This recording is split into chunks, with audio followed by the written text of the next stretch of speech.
identified him as Deputy Lathrop, Deputy D.H. Lathrop.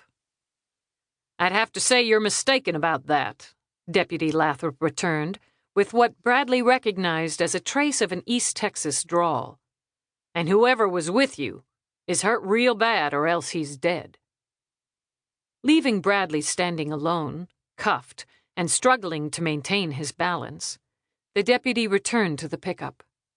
Reaching in through the open driver's side door, he brought something out. When he held it up, Bradley could only stare in stricken silence. It was Lisa's purse. The fringed, dark leather one he had bought from a booth at the Cochise County Fair. He had given it to her on the spot, even though her birthday was still weeks away. "What's this?" Lathrop asked. For a moment, Bradley was too stunned to reply. What was Lisa's purse doing here, he wondered. She wasn't with me at the bar. Or was she? The deputy reached into the purse and pulled out a wallet, Lisa's wallet. As he opened it, Bradley dissolved into tears, muttering, "Oh God, what's happened? What have I done?" Chapter 1. Ken Galloway sauntered up to the lectern and wrenched the neck of the microphone to its full height. Then, smiling, he gazed out at the candidates' night audience assembled in the spacious meeting room of the Sierra Vista Public Library. "First off," he said with an engaging grin, "let me say that I'm in favor of motherhood and apple pie. After all, if it weren't for my mother, where would I be?" The anticipated ripple of polite laughter drifted through the crowd. This was Ken's favorite way of opening his stump speeches. It always served him well in getting things off to a good start. Beginning with a familiar joke was a way of putting his whole political agenda front and center. Seated off to Ken Galloway's right, Sheriff Joanna Brady steeled herself for what she knew would come next. She folded her hands in her lap, plastered a faint and entirely fake smile on her face, and willed her ears not to turn red.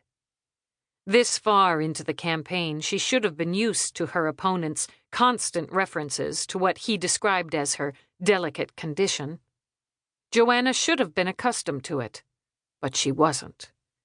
The subject still rankled her every time Ken Jr. brought it up.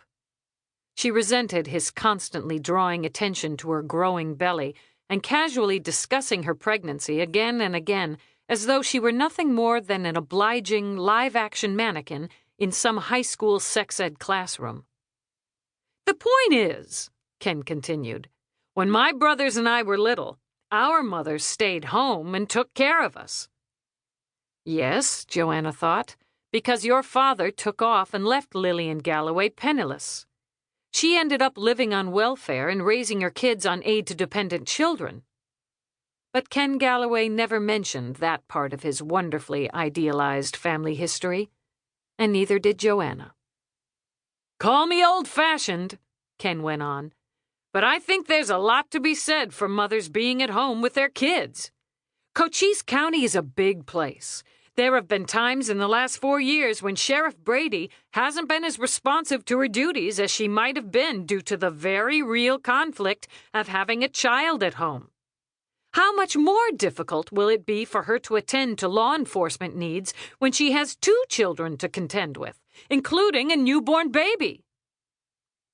In the back of the room, a woman, applauding furiously, rose to her feet. "That's right, Ken, way to go!"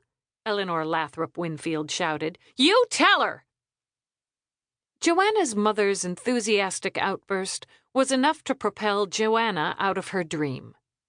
She awakened panting and sweating, but the dream stayed with her for several long minutes. Although those were likely Eleanor's true feelings, to Joanna's personal knowledge, her mother had never made any such statement, at least not in public, not during the campaign or after it. The election itself was now a full 3 months in the past. Joanna had managed to eke out a narrow 587-vote victory, so she should have been over the